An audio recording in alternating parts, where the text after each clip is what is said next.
화평의 어린이 친구들 안녕.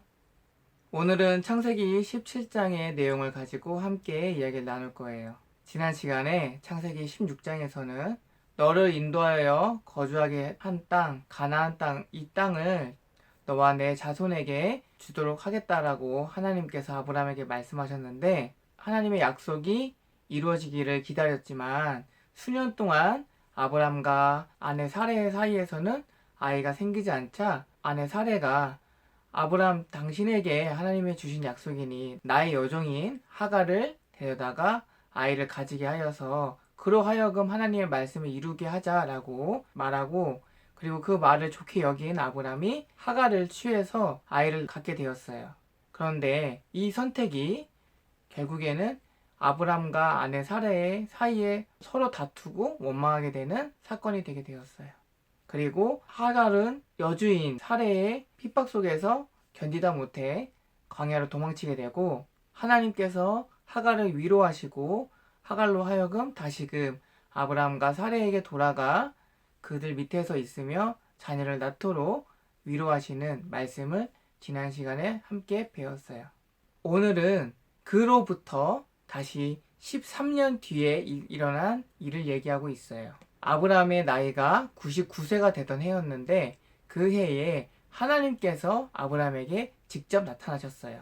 그리고 다시금 하나님의 약속, 아브라함에게 하신 약속, 너와 내 자손에게 가나안 땅을 주겠다는 그 약속을 다시금 아브라함에게 말씀하시는 내용이 바로 오늘 17장의 내용이에요. 하나님께서는 아브라함에게 직접 나타나셔서 너와 나 사이에 세운 언약, 그 언약을 다시금 너에게 설명할 테니 잘 들어라. 그리고 그것을 명심해라. 언약대로 내가 너에게 이루어 줄 것이다 라고 말씀하시면서 이렇게 말씀하세요. 7절 8절인데, 내가 내 언약을 나와 너 및 내 대대 후손 사이에 세워서 영원한 언약을 삼고 너와 내 후손의 하나님이 되리라.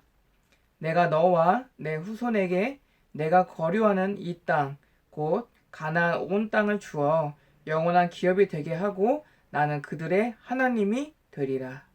이 말씀을 하시면서 이제 아브람에게 너는 더 이상 이름을 아브람이라고 하지 말고 아브라함이라고 해라.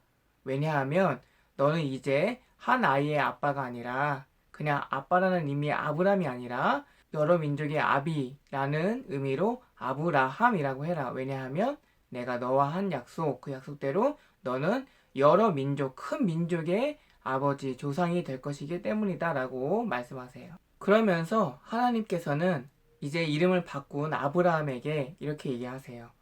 너와 나 사이에 맺은 이 언약이 영원한 것이고, 그 영원한 언약을 대대로 기억하고, 그리고 그 언약을 지키며 살 것이다라는 맹세의 의미로, 그 상징으로 너와 너의 자손들, 그리고 너의 밑에 있는 너를 따르는 모든 남자들의 표피를 베어라. 그래서 그거를 통해서 육체의 상징으로 삼고 그것으로 너희가 하나님, 여호와 하나님을 섬기는 사람들이라는 것을, 여호와 하나님의 약속대로 사는 사람들이라는 것을 증명하는, 그래서 앞으로 아브라함 집안의 모든 남자들은 그 표피를 배워야 되는데, 만약에 배우지 않는다면 그 뜻은 나는 더 이상 하나님과의 약속, 언약을 지키지 않겠다라는, 하나님을 배반한다는 뜻인 줄 알겠다라고 하나님께서 이렇게 말씀하시고 약속의 증표로 삼으세요. 그 당시에 뭐 문신이라던가 피어싱이라던가 이런 것들을 통해서 나의 정체성, 나는 어떤 사람이다라는 것을 많이 나타내는 것을 그 당시 그쪽 지역의 사람들은 그렇게 표현을 했었는데, 아브라함과 아브라함의 자손들은 이제 여호와 하나님을 따르는 민족이다라는 것을 나타내기 위해서 하나님께서 택하신 방법이었어요. 이렇게 하나님께서 아브라함에게 너는 이렇게 해라. 내가 너와 사이에 이런 언약을 영원히 지키겠고 반드시 실현하겠고, 너는 이렇게 너와 너의 후손들의 중에 남자들에게 이렇게 언약의 표징으로, 상징으로, 약속의 증거로서 이런 행동을 해라라고 명령했을 때, 아브라함은 속으로 이렇게 웃으면서 생각했어요. 아니, 이제 내 나이가 99세이고 내 아내 사례는 90세인데 어떻게 아이를 낳지? 이 당시에는 사람들의 늙어가는 정도가 오늘날보다는 조금 더뎠기 때문에 단순히 이 나이를 보면 안 되고 오늘날로 비교해 보면은 중년, 그러니까 더 이상 아이를 갖지 못하는 나이를 의미를 해요. 자신도 이젠 거의 늙어서 노년이고, 그리고 자신의 아내 사례도 이제는 더 이상 아이를 낳을 수 없는 몸이다라는 것을 알았기 때문에 아브라함은 하나님의 말씀을 들었음에도 불구하고 속으로는 어떻게 그게 말이 되지라고 속으로 웃었던 거예요. 그러나 하나님께서는 이미 그 아브라함의 마음을 아시고 이렇게 말씀하세요. 너가 그렇게 안 된다라고 생각하지만 나는 분명히 그렇게 할 것이고, 나는 분명하게 너와 너의 아내 사레, 이제는 사레가 아니라 한 아이의 엄마라는 뜻의 사레가 아니라 여러 민족의 엄마라는 뜻에서 사라라고 이름을 바꾸고, 그 이름대로 너 아브라함과 너의 아내 사라 사이에서 내가 아이를 반드시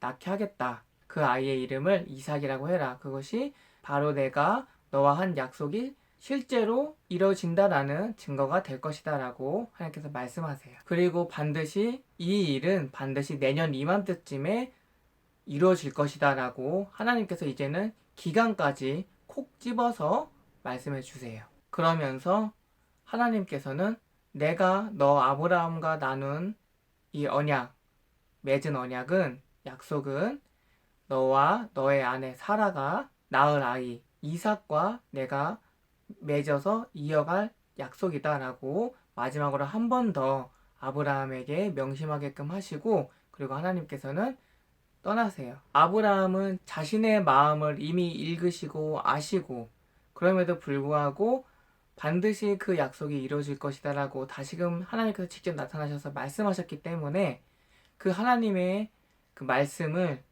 가볍게 여기지 않고, 그리고 그 말씀을 소홀히 여기지 않고, 그리고 하나님을 두려워하는 마음으로 하나님의 말씀대로 반드시 이루어질 것이다 라고 믿음으로 받아들이게 돼요. 그리고 하나님께서 명령하신 대로 이 약속을 반드시 지킬 것이다 라는 하나님의 그 약속을 믿는다라는 증거로 자신과 아브라함 자신과 자신이 낳은 아이 이스마엘과 그리고 자신을 따르는 무리들, 그리고 자신이 거둔 무리들의 모든 남자들, 즉 아브라함의 장막에 거하는 모든 남자들의 표피를 베어서 모두가 하나님을 따르는 사람이다라고 맹세하는 그러한 시간을 가지게 돼요.